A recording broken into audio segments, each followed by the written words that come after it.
You may be surprised to hear that roughly 50% of American students who enter college don't end up graduating. According to a US Census figure, 6 in 10 high school seniors go on to college the following year, but only 29% of adults 25 and over had at least a bachelor's degree. Maybe there were other factors that affected them, but sometimes I get stressed and just want to quit. And if any of you feel somewhat like I do, then maybe I can help you out. I'm not here to say that I have a life saving secret that will change lives forever, because if I did, I wouldn't be here. I just want to share the information I know and have learned, because as a fellow college student, I know the horrible effects stress can have. And I want to remind everyone life is an amazing opportunity to live, laugh, and love, and not stress. First, let's start out with the warning signs and symptoms of too much stress. There are four different types: cognitive, physical, behavioral, and emotional. The cognitive symptoms are memory problems, inability to concentrate, poor judgment, and seeing only the negative.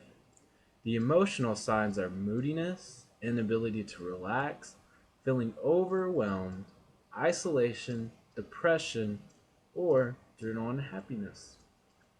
The physical signs: aches and pains, diarrhea or constipation, nausea, dizziness, rapid heartbeat, loss of sex drives, frequent colds, and the behavioral problems are eating more or less, sleeping too much or too little, procrastinating or neglecting responsibilities, using alcohol, cigarettes, or drugs to relax.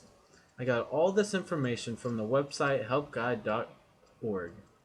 Now that we have looked over the symptoms, let's look at what causes these symptoms. And again, life is too short to live it with any of these symptoms.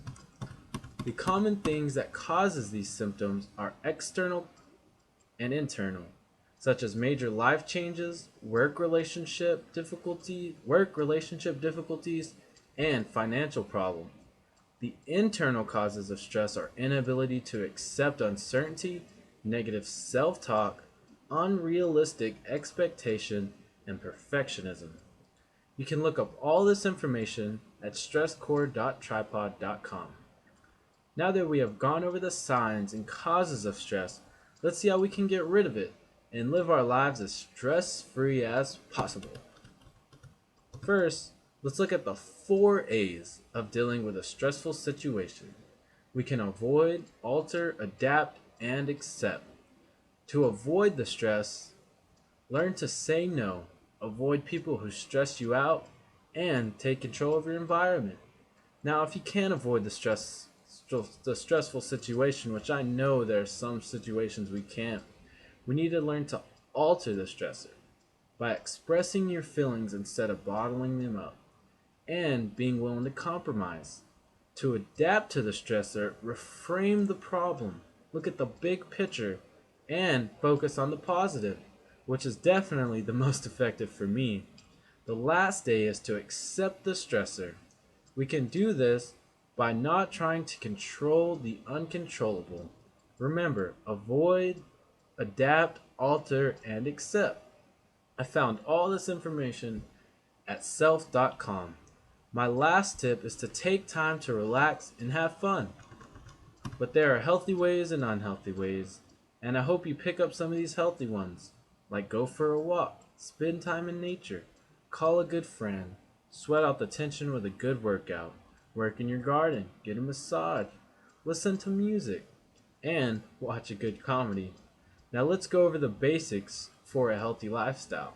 First, get at least 30 minutes of exercise 3 times a week, eat a healthy diet, reduce caffeine and sugar, avoid alcohol, cigarettes, and drugs, and get enough sleep. Let's recap.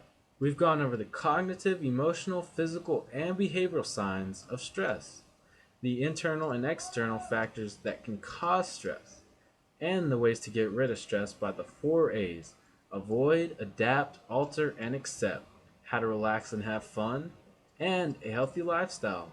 I hope this speech has been of great use to you, And if you need any more help, there are plenty of helpful people at the UTB campus that are willing and glad to help someone in need. Thank you for your time.